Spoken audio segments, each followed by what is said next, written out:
Hello, my name is Anne-Marie Cannon, and I'm the host of Armchair Historians. What's your favorite history? Each episode begins with this one question. Our guests come from all walks of life. YouTube celebrities, comedians, historians, even neighbors from the small mountain community that I live in. They're people who love history and get really excited about a particular time, place, or person from our distant or not-so-distant past. The jumping off point is the place where they became curious, then entered the rabbit hole into discovery. Fueled by an unrelenting need to know more, we look at history through the filter of other people's eyes. Armchair Historians is a Belgian Rabbit production. Stay up to date with us through Twitter, Facebook, and Instagram. Wherever you listen to your podcast, that is where you'll find us. Armchair Historians is an independent, commercial-free podcast. If you'd like to support the show and keep it ad-free, you can buy us a cup of coffee through Ko-fi, or you can become a patron through Patreon. Links to both in the episode notes. Anne-Marie here.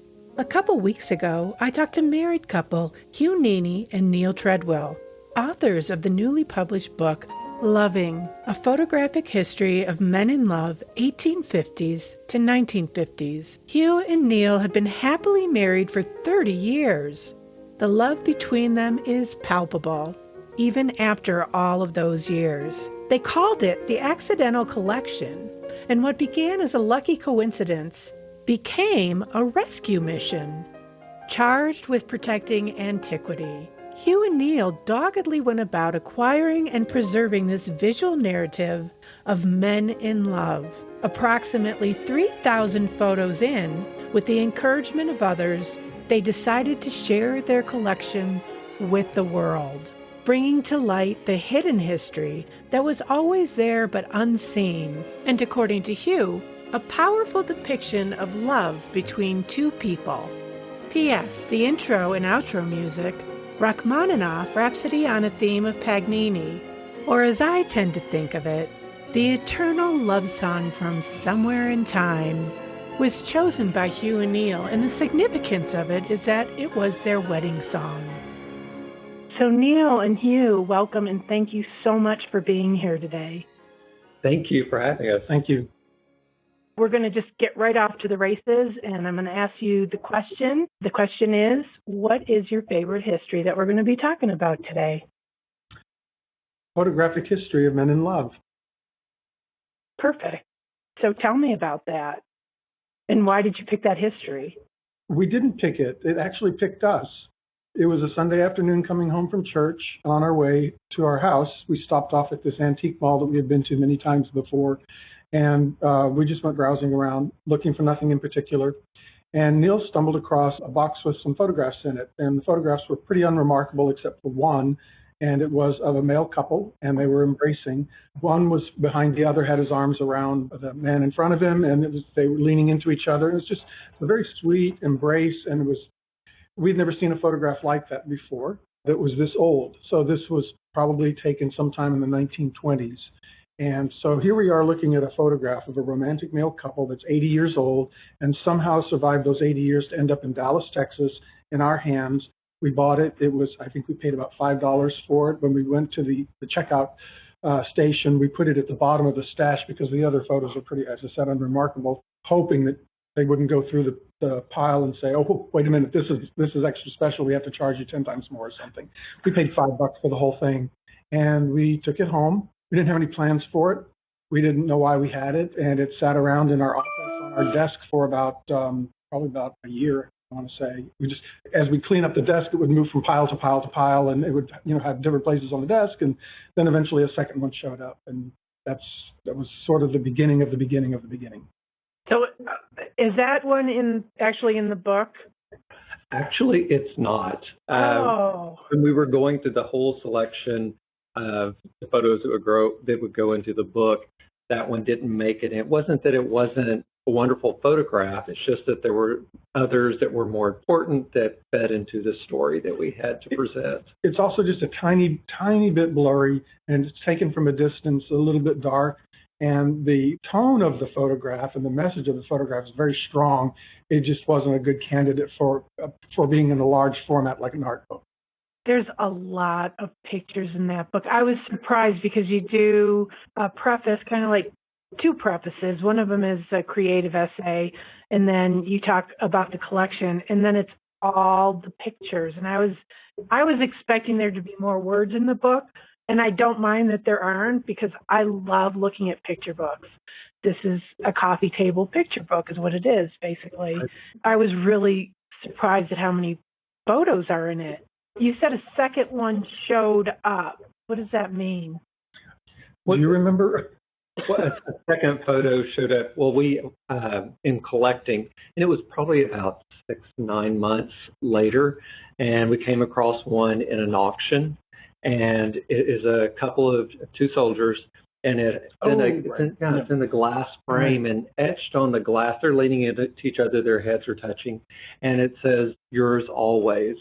And it was just so sweet. That writing captured with the look on their face and the love in their eyes and just the emotion you got out of it, we had to have it. And that was the second one.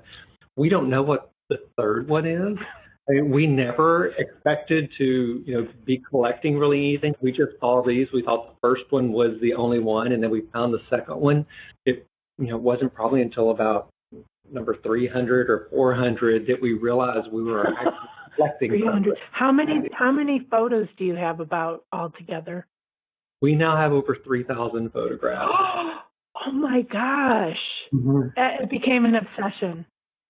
Not right away. In the beginning, it was preservation activity. It was, how do we keep this photo around for another 80 years? And then the second one that we found, it was taken in the 40s, so it fell into a range that eventually developed in our collection, which was prior to 1960 and after 1850, that century mark. But we just started looking a little bit and finding more. And the first few years were pretty slow. There weren't a lot of ways to find these photographs like there is today.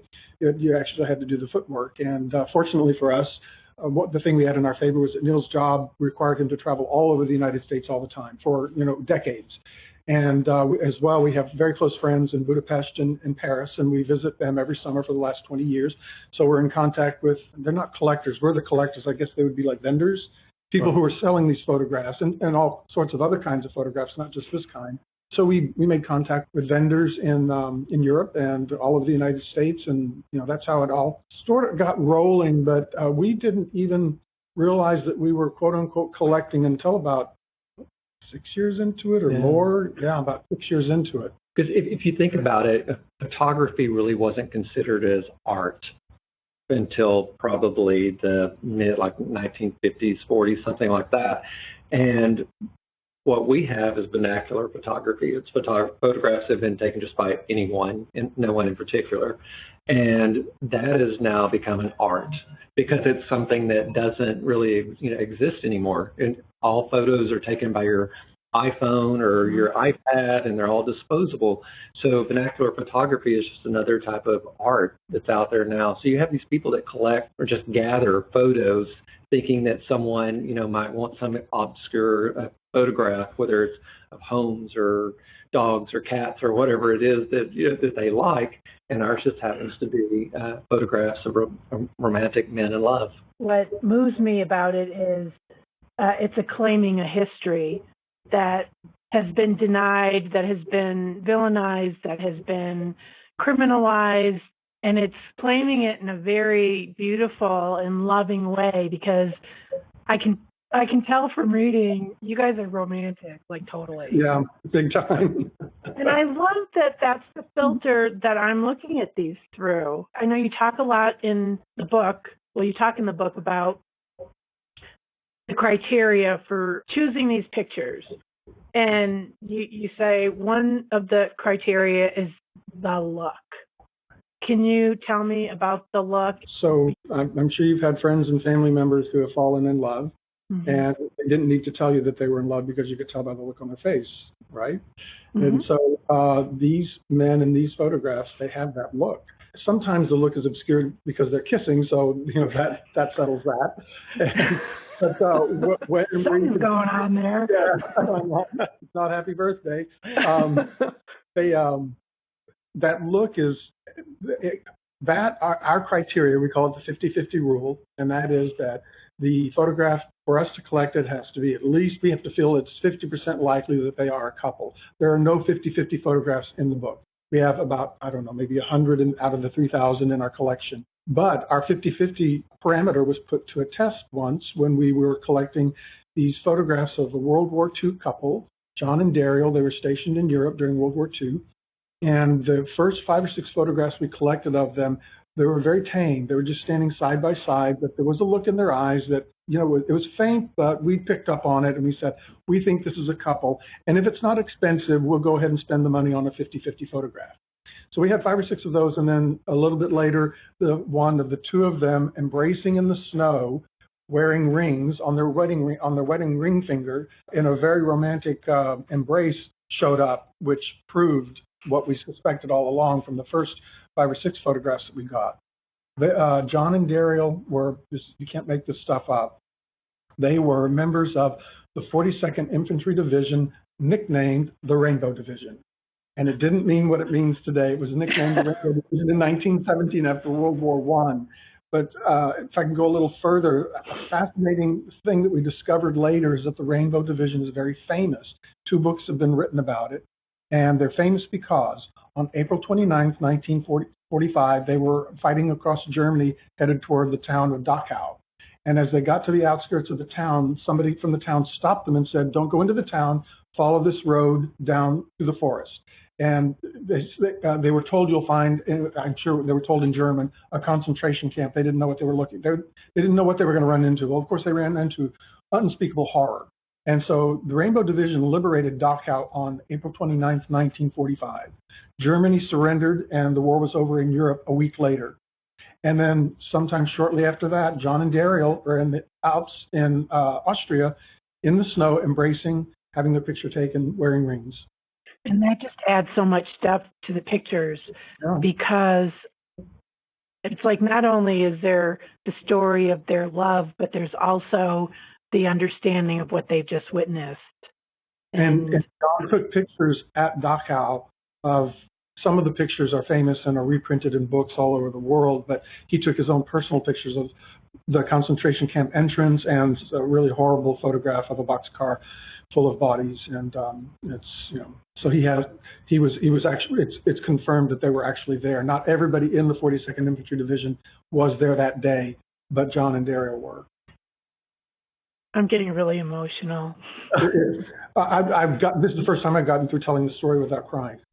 So there's a couple reasons why, because my mother was born in Belgium. Her family fled Belgium when the Germans were advancing, and I'm actually working on a documentary about that. So there's that whole horror and reality.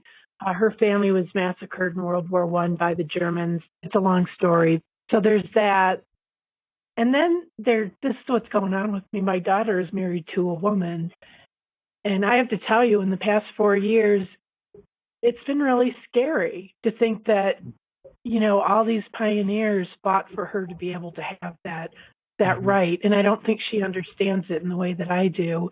And then we have this administration who, if it was up to them, they would take that, you know, human right away. And so, and when you're telling me about what they saw and what they experienced, it's all converging on me emotionally. And I can't thank you enough for sharing this collection with us. It started to settle in us that this collection was important. This maybe started to form about 8 years ago, maybe 9 years ago. We started to think, oh my gosh, this is actually an important collection, and this needs somebody besides just the 2 of us needs to be seeing this. And then it was just trying to figure out how to do that, and that's what eventually led to this book.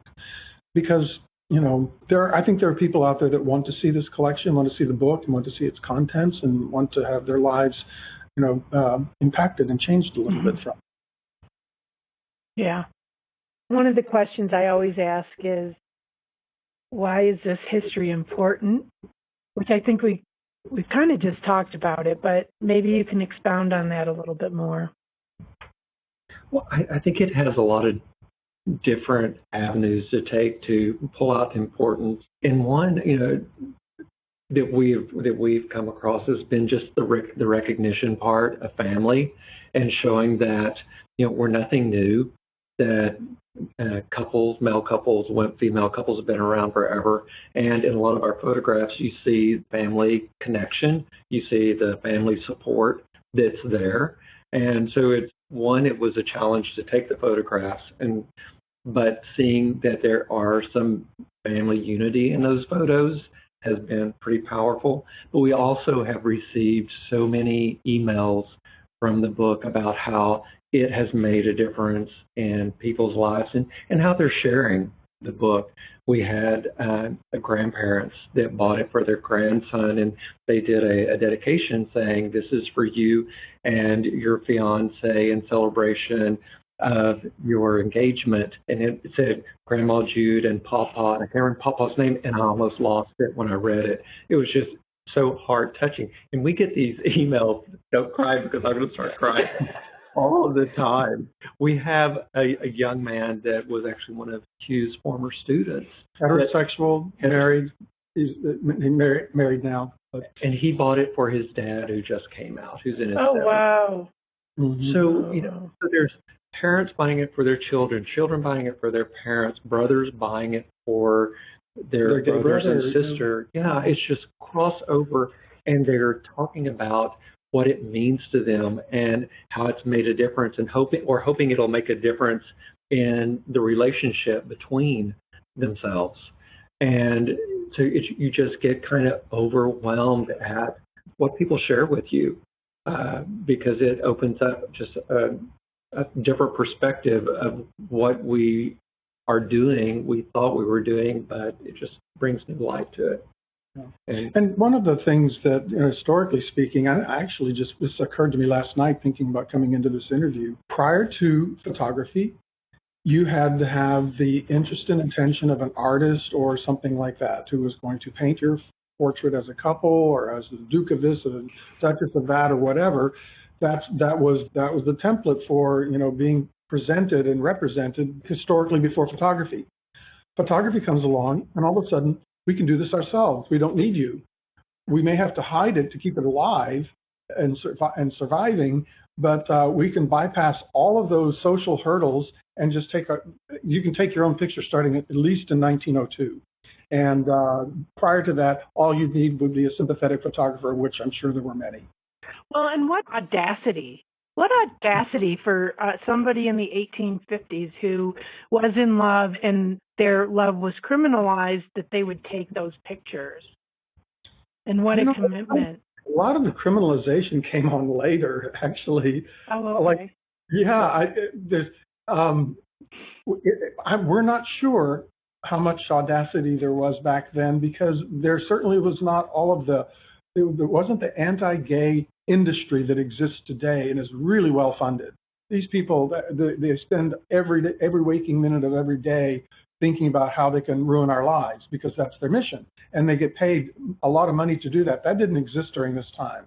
I think that what we've seen, at least, is that there are a lot of examples of couples that were very comfortable with their friends and families. And, the pictures were taken, as a group.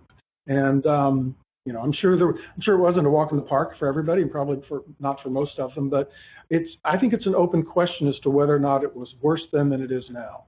As we, talked about briefly, we've got, a very scary Supreme Court, sitting there in Washington right now, and that who knows what that could lead to. And there's also the if you look at it from a photography aspect of it, so tintypes started around the 1860s, and tintypes it's a positive onto a tin, so there was never a negative used. So when the photograph was taken, it is processed and handed to the person within 10 to 15 minutes. So, you could slip in something really fast, and, I'm sure the photographer is on to the next person, because they were doing this at state fairs and carnivals and places like that to take the photographs. So that was photo booth. Yeah, and then there's the photo booth, where you get into a booth and you're the subject, you're the photographer, and you're the developer, and nobody has to know anything. And we have a huge photo booth section. So that was, you were able to, get away with a lot that way. So one of the questions I have for you is, it's an assumption on your part with these pictures that they are people that are in love, and you base it on the look. But have you had that, any of the photos, have you had it validated that, yes, indeed, that is what you were seeing?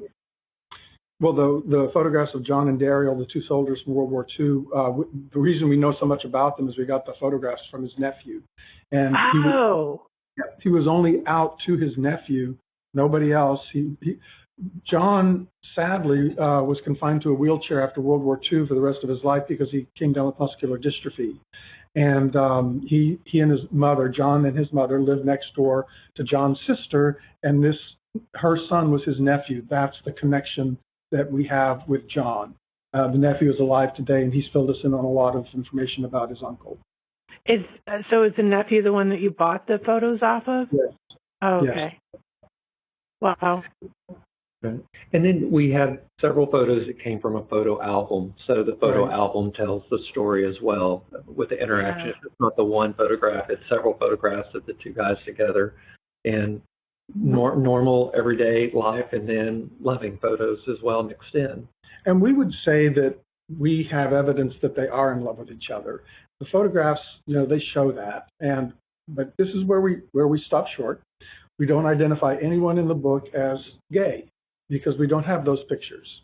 We can identify John as gay because he told his nephew that he was gay, and he lived his life as a closeted gay man until he passed away in his 70s. Mm-hmm. So we're not saying anybody's gay or homosexual. We're saying that they're in love with each other. I love that. Another question I like to ask is, where can we learn more about this history, this elusive history, besides your book? I think we're it.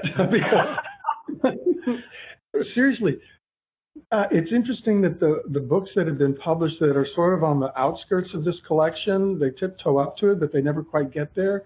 Historically, over the last 20 years, there have been about 5 or 6 books that have been published, and we eventually ended up owning them all, but we didn't know about them when we started our collecting. This collection is not just what's in the book, but the over 3,000 that we have, and you're not even seeing the tens, if not hundreds of thousands that we didn't collect. We just went not quite right for our collection. And it's so laser focused on the subjects being in love with each other, and we have not seen anybody else doing that. They may be, we just don't know about it. And just in our we've even had people reach out to us and say, well, I collect photographs like this. However, they write back and say, but they're not quite like this because yours really focus on a loving photograph of two people together. So, it just reinforces our thought that, we homed in on one specific. You'll see photographs that depict two men who are camping it up. They're obviously gay and they're playing it up a little bit. We don't collect that photo. That's just people having fun. We collect a photo if two people like that are expressing love towards one another. That'll go in our collection. And, to go back to your question about where can you find more history about this, I think one of the things that we want to accomplish out of this book is to hopefully build on that history, to have people be flipping through the book and say, oh my gosh, that's my great-great-uncle, or that's my great-great cousin, or somewhere. It could be their grandfather, who had to go to a straight life or something. That we have had one interesting story that's come about, but it's just getting people to have that conversation, or maybe they have a photograph that they look at differently now and go, oh my gosh, that was my uncle and that was his boyfriend for all the years, the two bachelors, and maybe they want to share it with us. The day after the Guardian article hit, a professor from Vienna, contacted the Guardian newspaper and said, could you get in touch with the authors? I know who these two people are in the photograph. I would just like to know if they can tell us when it was taken and who took it, and could it have been this person, this person, this person. And he identified the two people in the photograph as Rupert Brooke, a famous British poet, and Duncan Grant, a famous British artist. So we Googled their names and we saw that, and holy cow, if it's not them, it's their twins. And so this is Rupert Brooke, the poet, and Duncan Grant, the artist. And the picture was taken in probably, we think, about 1915, because Rupert Brooke passed away at a young age. I think he was 28 from an infected mosquito bite, of all things. But it's a 2-page spread. It's page 210 and 11 in the book, and it's a gorgeous photograph. Neal's favorite. It was my favorite even before this. It's a work of art. It hits. Yeah. It's stunning. Aces on every aspect. It looks like something in a museum. You know which one is my favorite? We'd love to know. Yes, we'd love to know. It's the one of the two young men who look like teenagers, and they have the sign. Yeah. It says, not married but willing to, and the look on their face, they're so sweet and so innocent, and they just look so earnest. Mm-hmm. I love that picture. That's my favorite. I feel like it just says volumes.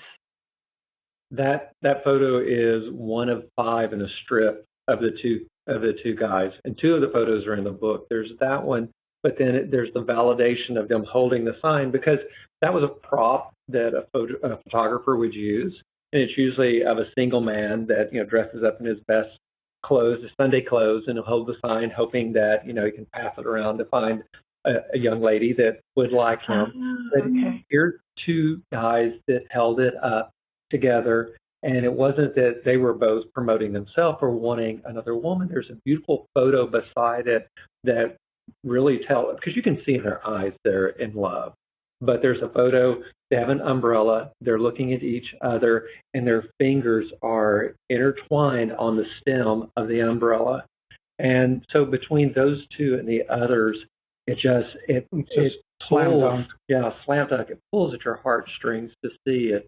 And the awareness for a couple that young, approximately 120 years ago, and what we discovered, we collect these photographs based on the look, and it wasn't until we started choosing them for the book and seeing the larger scans of them that we noticed how many of these couples are wearing wedding rings, and they're not married to women. This is the wedding rings are between the 2 of them.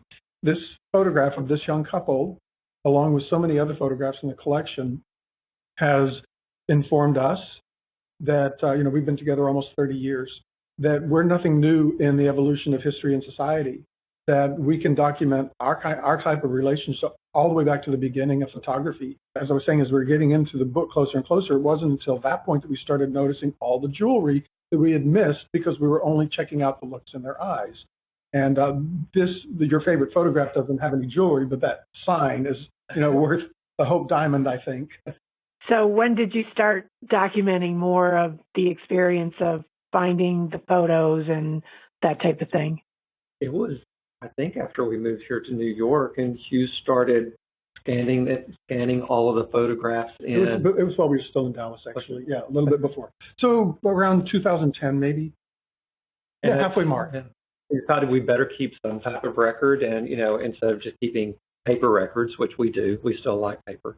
We have them all scanned in the date where we found it, the size, if there's any writing on it, because a lot of the photographs, that's something else that gave us clues to the photographs. There could be names on the back, little things. What? The 2 guys with the man saying behind them that says. Oh, yeah. Eddie expressed a new kind of love with Jerry last night, or something like that. So you look at the photograph, and it's 2 guys, and then there's a guy standing behind them with his hands on their 2 shoulders, and they all look like they're, I don't know. They're holding hands. They are holding hands, that's right. But you're wondering, what is this all about? And then there's the writing on the back. Yeah. And it's in 1915. That's 1915, that photograph, I remember. Oh, wow. There's sweet things that come out. We just got a photograph that today that it's a guy in a wheelbarrow holding a baby and another guy pushing him. That came? Yeah. No, it didn't come. But it's on its way. Oh, okay. And I saw it and I went, this is so cute. I mean, but it looked like it could be maybe 2 brothers and one holding a child or something like that. And on the back of it, it says, pushing my boyfriend and Charlotte in a wheelbarrow. And then it says love something on the bottom of it. Mm-hmm. So, I just happened to, see the back of the photograph, which solidified me saying, this is my boyfriend in this photo. And so how old About what time period is the photo? That one looks like it's about 1930s. Oh, wow. 40s probably. One other interesting thing about, because people are always trying to go, well, is this really what they're claiming it is? And so, are you familiar with the author Christopher Isherwood? No. He wrote the short story that led to the movie Cabaret with Liza Minnelli in it. Oh, okay, yeah. British author, very famous. He was famously gay, and he and his boyfriend have tons of pictures taken pre-World War II. And if you look at pictures of the two of them, you think you're looking at a picture of two strangers. There's absolutely nothing in that photograph that would indicate that they even know each other, much less are a couple and have an intimate physical relationship. So for all of the, it's possible that you could find a photograph of two people who look like strangers, but are in fact, married to each other. Where, if we do, where do we see this history in pop culture? Do we? Now we do. It's incredible how movies, television shows, and things like that have opened up and started to embrace this, this notion that a male couple or a female couple could be in love with each other and have a life together and committed, and just in all the same ways that heterosexuals have had for years. And what we've discovered before we published the book, we sort of test drove the collection a little bit. We put together a slideshow presentation with music, and people knew that we were going to publish a book, but they had absolutely no idea whatsoever what it was about. We didn't tell them anything. And so when it was possible, when they were in our presence, because we wouldn't ever email this out to anybody because we didn't want the contents to get out, we would say, would you like to see the book? And they would say yes. And then we'd sit them down in front of the TV, we'd start the slideshow, and they would just be gobsmacked into silence, unable to speak. They were so overwhelmed by what they were seeing, tears often. And I'm talking, my best friend and his wife from Houston, and friends of ours from here and friends of ours from there, and straight people, gay people sometimes, but I think mostly straight people. Yeah. And everybody's reaction was the same. They were just bowled over by the message of love. That is the same love that that Neal and I feel, that our parents felt, that other couples feel. It's not a different love for these different categories. It's the same love. We all fit under the same umbrella of love.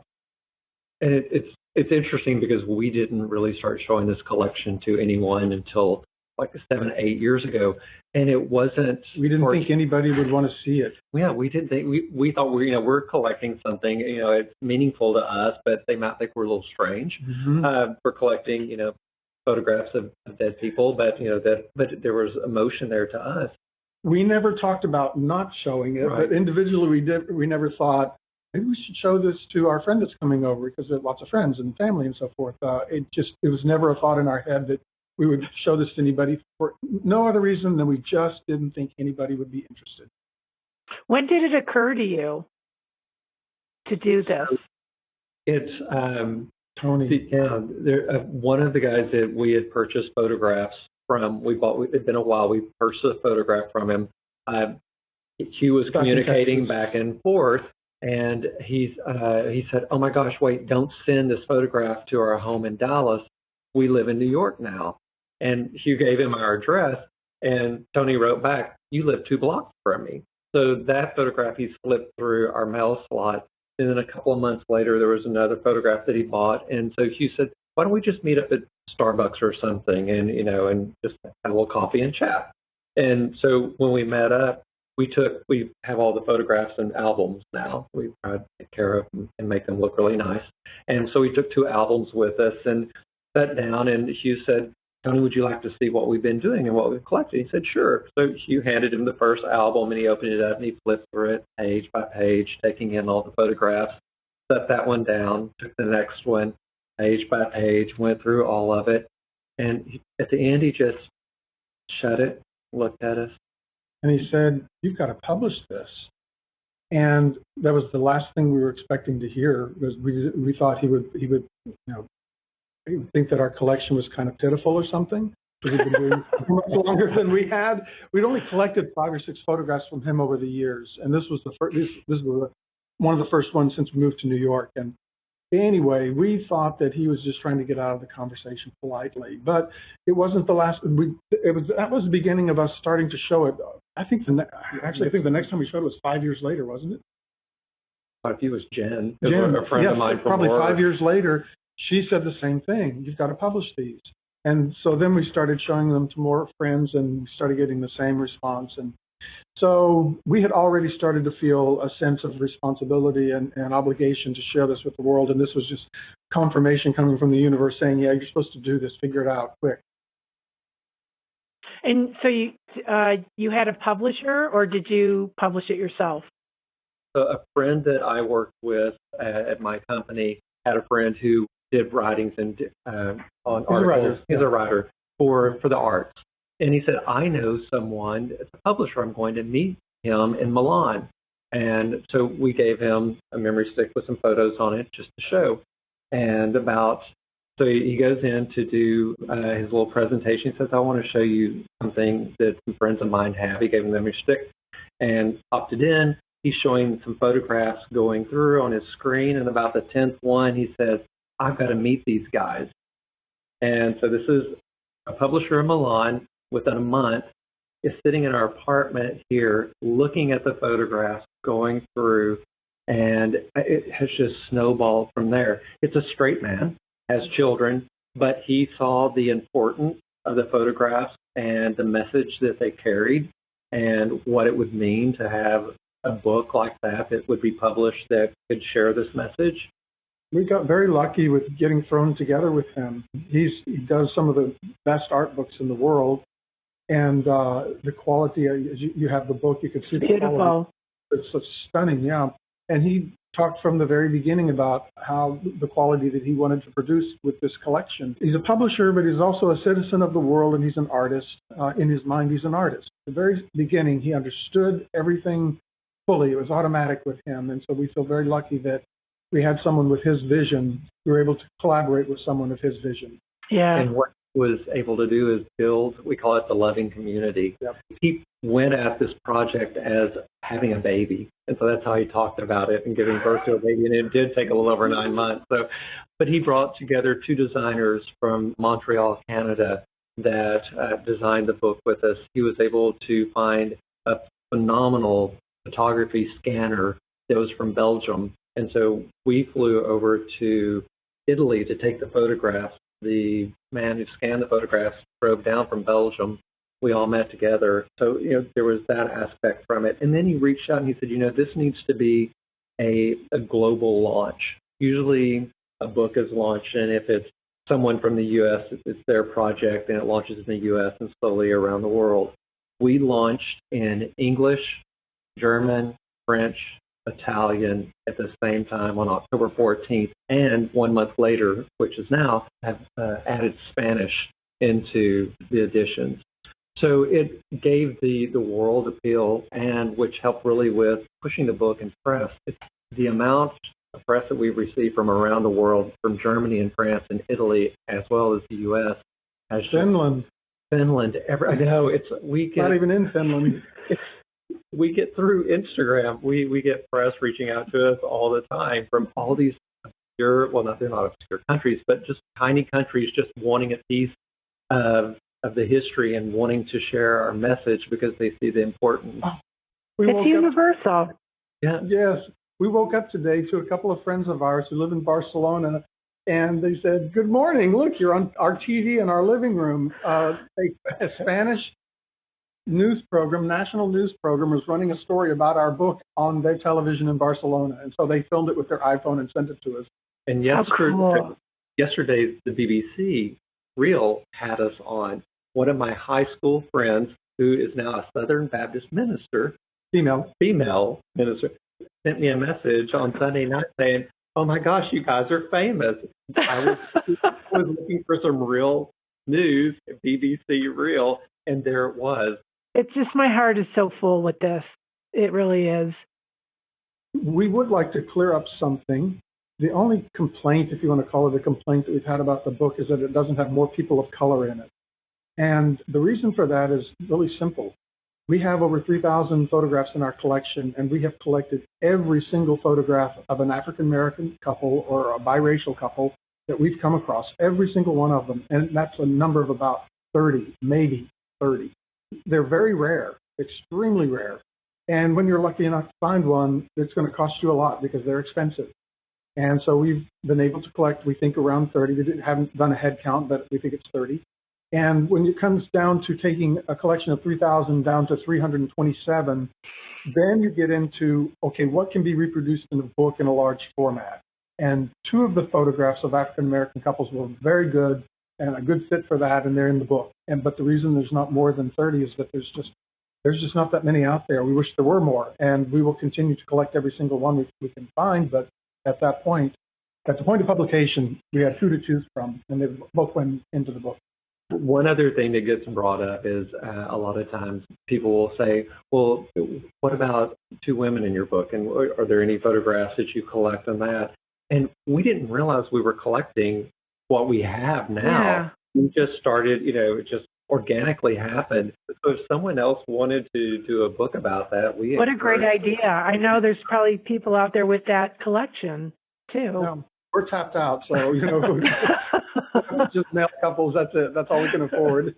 We know our collection really well. The book is a manifestation of the collection, and when it was finally done and we received our copy about a month ago, did you go through it? Not for a week. I didn't either. We just kind of nervous to open it up and see what happened, because the process was really very productive and very collaborative. And then there's that 0.01% that everybody disagrees about some aspect of it, and everybody gets heated about it, and it seems bigger than the whole 99.9% that came before it. But I didn't open the book until about a few days ago, and even looked through it, and it was in preparation for another interview we were doing, because we couldn't tell, looking at the book, if the message of our collection was speaking or not. We were just too close to it. And it was after it was published, and we started getting responses from people from all over the world, from places where the book doesn't even exist, but they saw an article about it and they're inquiring about it. They have shared some of the most amazing, sometimes heartbreaking, sometimes heartwarming stories with us. And that sharing, and to be able to hear that because of this book from these people that we don't even know, confirmed for us that the message of the book did come through. And it confirmed that people are able to hear the message, and in some small way, and then maybe in some more significant way, it has been a healing or closure for some part of their life that was a little bit of an open wound or something. That's what's been expressed to us. And so it confirmed for us that the book did succeed in what we hoped it would, and that is to propel this message of romantic love for anybody who wants to know about it, wants to hear about it, wants to take it in. Men, women, male couples, female couples, heterosexual couples, single people who just want to know that this is a real thing. And it's coming from an unexpected place, a place that in order for it to be here today in book form, had to be hidden during its lifetime and survive all the years after that for it to end up under our roof and in this book ultimately. Right.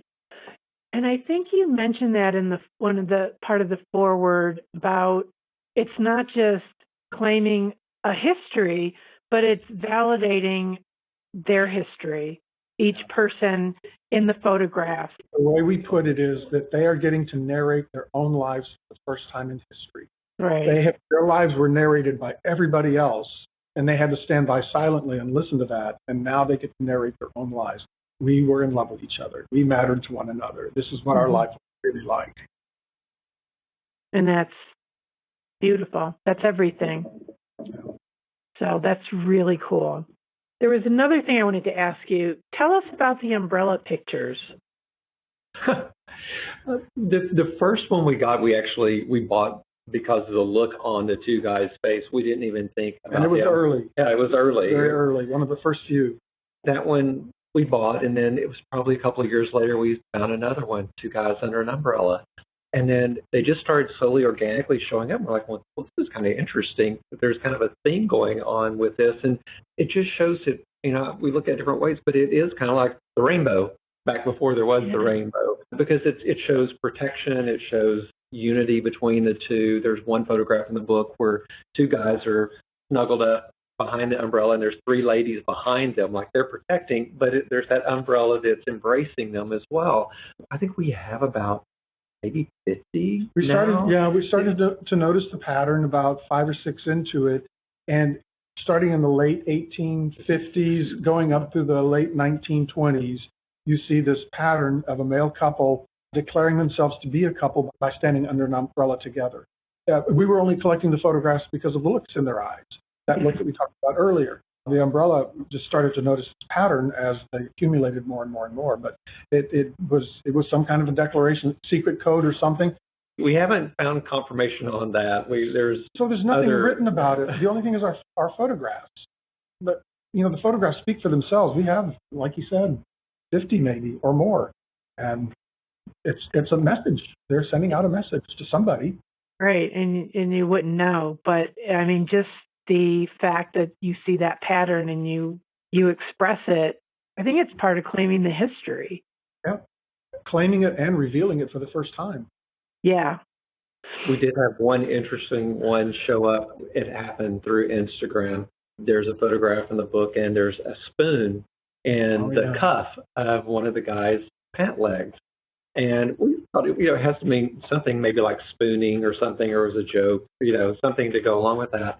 A lady who follows us on Instagram posted a photograph of two ladies in Victorian dresses, and it's the back of them, and they're leaning into each other, kind of hugging, but there's a silver spoon tucked into the big bow of each one of their dresses in the back.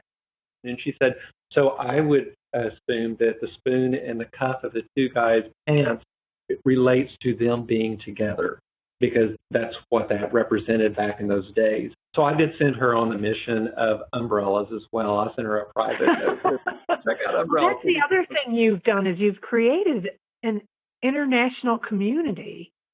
Yeah. And it's a permeable, it's open, and people are reaching out to you and they're sharing their information with you, and it's really powerful.